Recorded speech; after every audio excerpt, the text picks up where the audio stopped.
Let's welcome our next inductee. If you believe, like I do, that soccer is an integral fabric in our community, that to know St. Louis, you have to at least know a little bit about soccer, care a little bit about soccer, and if you believe that, then you also believe that Keough is one of the names that is an integral part of St. Louis soccer history.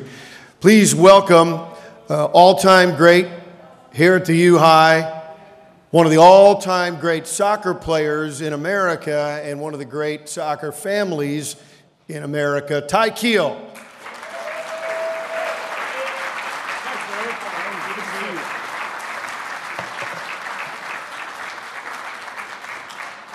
Well, how do we talk about Ty Keough without talking about your dad and growing up in an absolute culture of the game?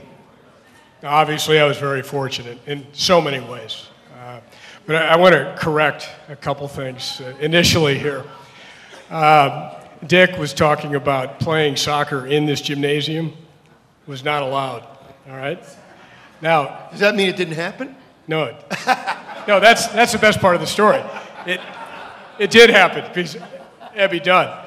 So Ebby Dunn would stand right by that doorway, and Tim Gelker, whose dad was Bob Gelker, who was the original coach at St. Louis University and also coached the U.S. Olympic soccer team. But Tim had this small futsal. It's the first time I ever saw a futsal soccer ball. It's a soccer ball that's a little bit like a medicine ball. It's smaller, it doesn't bounce around as much, and it won't break lights and things. So Ebby Dunn thought, well, you know, and there was, during that Christmas tournament that Dick mentioned in 74, 75, it had snowed about 3 feet.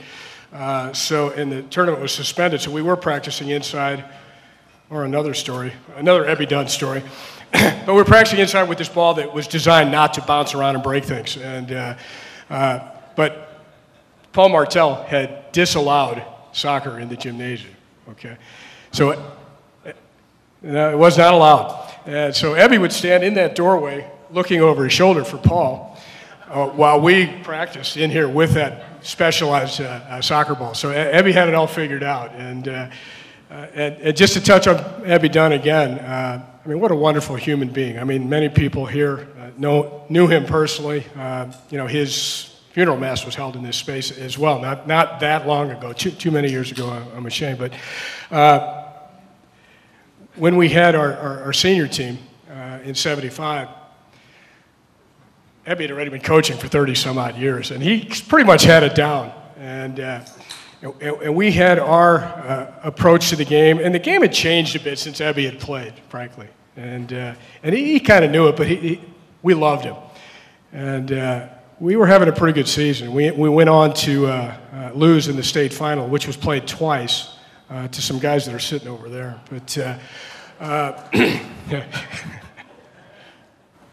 But basically, Ebby would set the lineup. All right, he would set the lineup the way he saw it, and his vision of soccer was maybe 1950s, you know, something like that.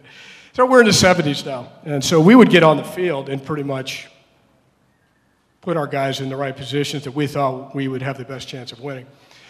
So we went on. We started winning a lot, and we ended up in the state final, of course. But after we'd won 8 or 9 games, Ebby brought us into the huddle, and he says, "Hey, you know, guys, I know what you're doing." He goes, "But keep doing it." That's coaching. Yeah, that's coaching. That's coaching. Yeah. But go back, though, before you became a junior Billiken and growing up, was it understood? Was it soccer brainwashing in your house? You know, because, okay, you know, so your dad's a great part of soccer. That doesn't automatically mean that you're going to be a great player, does it? How did it happen? Well, when I really think about it, and I go back, it really goes back to these great stories I heard at the breakfast table, not with my dad, but with my grandfather, Ty Keough.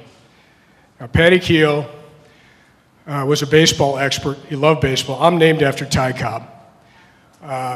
And And not only was Patty Keough an expert, he was a very gregarious and engaging guy. In fact, he became a guest for many years on Sports Open Line with Jack Buck, with Harry Carey, with little Bobby Costas, as Joe Buck used to call Bob Costas. And Patty Keough would just regale me with these stories. I'm like an 8 or 9-year-old, 10-year-old, about Tris Speaker, Hannes Wagner, Christy Mathewson, Ty Keough, of course. We had all seen all in person. Patty Keough was born on St. Patrick's Day, 1893, in South City, and he loved sports. And so it really goes down to a sports-loving family, going back to my grandfather. And then he switched from baseball into boxing. And Tom Malley knows this one, because I mean, Jack Dempsey was one of his boxing hero, and he'd talk about John L. Sullivan. He would stand up and do some of the combinations. And in fact, he told Tom Malley on one of our St. Louis youth soccer trips about Luis Firpo. Luis Firpo was the Argentine boxing championship. He goes, yes, Luis Firpo, he was so tough. They would take him out into the Amazon jungle, and they'd saw the limbs off of trees and let him drop on his head just to make him tougher. So anyway, a sports-loving family.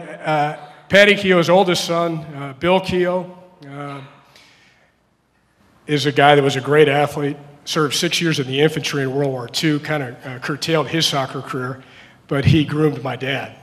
He was 10 years older. And so on the playgrounds of the Spanish lot in Cronolette, they learned soccer from the Spaniards down there, from the Blow School playground, from the Cronolette YMCA. It all blossomed from there. So the neighborhood I grew up in, everybody played baseball, everybody played soccer. I learned soccer from Chick Fernandez from the Spanish Society. My kindergarten coach was Frank Borghi, along with my dad. So I mean, the only thing I give myself credit for is that I paid attention, because I was surrounded with giants. My kindergarten coaches were National Soccer Hall of Famers, both of them, and legends here in St. Louis and in the world of soccer, frankly, because of that upset when they beat England in the 1950 World Cup. Herman Wecky was my next coach. He was from the national team, played for the great Kudus teams that won so many national championships. I came here, played for Ebby Dunn. What a fantastic experience that was, and I think it was mentioned earlier today. It wasn't really about the sports with Ebby. I mean, we were competitive, we were great teams, we were great athletes, but he taught you how to be a man. He taught you respect and discipline, and you really can't quite describe the experience. Fran Rich coached us for about 6 or 7 years. We won the National Junior Championship. And my dad obviously was a big influence the whole time. He made sure that I saw a lot of top-level soccer, not only here in St. Louis, but worldwide. And he would take me to games and say, hey, that's Joe Ham, St. Louis U High grad. Hey, that's Al Trost, watch him. He took me, he was coaching. It was his first year as coach when Michigan State and St. Louis University were coached NCAA champions over here at WashU. So I was growing up seeing all the best players in St. Louis. My dad then took me to 3 World Cups where I could watch the top players in the world in person. As I mentioned before, Bill Keough, my uncle, was a tremendous storyteller. He'd get up and act out all the moves too. And he was a world traveler, so he had seen George Best in person in his prime. He had seen Pelé in person in his prime. He talked about guys by Brazilian legends like Leônidas. I mean, all these stories, like I said, when I really think about it, it goes back to these tremendous and engaging stories that I was hearing from my grandfather, from my uncle, from my dad, and my dad was giving these experiences. So I fell in love with the game. I mean, there's no question about it. It wasn't like, hey, here, this is what is expected. And yeah, I was very fortunate. So by the time you're at the U High, did you know, I want to be a professional. I'm going to push to be the best. Well, there's a couple things here. Number one, when I was about 11 or 12, my dad took me aside, and this is kind of interesting because it goes to your question a little bit about expectations and being the son of a big-time player. And he said to me, you know, Ty, he goes, I'm not really sure how far you're going to go in soccer, how big of a player you might be or not be. But he said, I'll tell you this. You'll never have more fun in your entire life than traveling with a team. And that's, my teammates here can attest to that. I've got teammates here from St. Louis University. I've got teammates here professionally. I got teammates here that have won over 30, John Hauska, over 30 national championship. I've got Buzz Demling. I played my first pro season with the Cincinnati Kids with Buzz. And I also have the over 55 national championship that we won a couple years ago, a teammate from there. So there were trips to Holland, there were trips to Mexico, there were trips to California, there were trips, I mean, anybody knows it. When you're with a team, that's why you're probably in this business. That's exactly right. There's nothing more fun than being with the team. So my dad, he kind of prepared me. He kind of said, I don't know how far you're going to go, but being a part of a team is just a great experience. And so then, at St. Louis University, great things, you guys win, and then becoming a pro. Being a pro here is different than anywhere else in the world. Did you talk about that process and thoughts of maybe playing somewhere overseas, or the North American Soccer League was going at the time? What about the decisions that happened for you then? Well, again, I was very fortunate. The indoor league, actually, the inaugural season of the major indoor soccer league was, the first match was played the day after I took my final college exam, right? So, and right away that indoor league opened up opportunities for American players, more so than the North American Soccer League had. So I'm the first player, I think, that signed in both leagues. So I was able to play indoor during the winters, first with the Cincinnati Kids, later with the St. Louis Steamers, and then I was playing my summers in San Diego, which wasn't too bad either. Right. Yeah. But it was an interesting time, and again, I was so fortunate. My whole background and my dad, making me see the top players and try to emulate them and all of that. But some of the guys we're honoring tonight, so fortunate to be a professional in your hometown.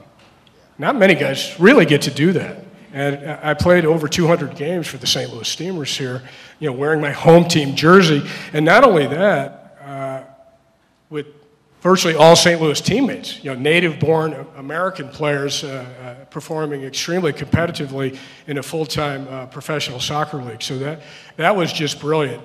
The only thing that tops that a little bit is to play for your country. And and I wanted to. Every guy wants to be like his dad, and my dad played in 2 Olympics, and so I did make the 1980 Olympic team, and Buzz got to play in the Olympics, and Jimmy Carter didn't let us go, so that was a pretty big heartbreak. Yeah, and then and this is a question almost leading to the future, but from at the end of your playing days, you stay in soccer, one of the great soccer broadcasters internationally, and to see, and for whatever reason, pro soccer in America has kind of had ebbs and flows with World Cups and Olympics and that sort of thing, and you've seen it come and go, but the MLS now has staying power, and you've seen that growth and sort of been a part of it as a voice of soccer. I was very fortunate there as well. It's a generational thing. I mean, the soccer now is in the mainstream. It really has the potential. But I also was so fortunate, as you mentioned, after my playing career was over, I was able to coach at Washington University, but they allowed me the flexibility to kind of develop the broadcasting career on the side. And that kind of blossomed. I'm still at the top level of the game, covering World Cups, covering the first 8 seasons of Major League Soccer. That's hard to beat. You can't play anymore, but you're right there. And I did that right up through age 47. And so then I got to thank the Everbank table right back there. Chris Gaffney and people I work with, they gave me my first real job at age 47. So. I've still avoided that. So before we let you go, one sports talk question. How excited, you talked about, Junior Billiken, playing professionally in your hometown. How great would it be for you to broadcast St. Louis in the MLS? Well, it's well overdue, isn't it? Yes. A Major League Soccer team here, and essentially the capital of soccer here in the United States, for most of the 20th century. And with so many players that we, Tim Ream, Brad Davis, I mean, we still produce top-level players. So Major League Soccer needs to be here. It's just a question of putting the pieces together. I'd love to be a part of it. Would that cap the career for you? It'd be brilliant just to sit there. Well, I'll tell you what, just watching those huge crowds here in St. Louis the last 2 or 3 years, right, when they brought in the exhibition matches and the U.S. national team and the women's national team, it's been absolutely brilliant. I was sitting with Ty Keough, a St. Louis U High graduate, and Pete Sorber when the women's national team was here about a year or so ago, and there was 38,000 people, and they're just shaking their heads, and they're living it, and I've gotten to live it too. Yeah. Ladies and gentlemen, please welcome into the St. Louis Sports Hall of Fame, Ty Keough. Thanks, Larry. Appreciate it. Yeah.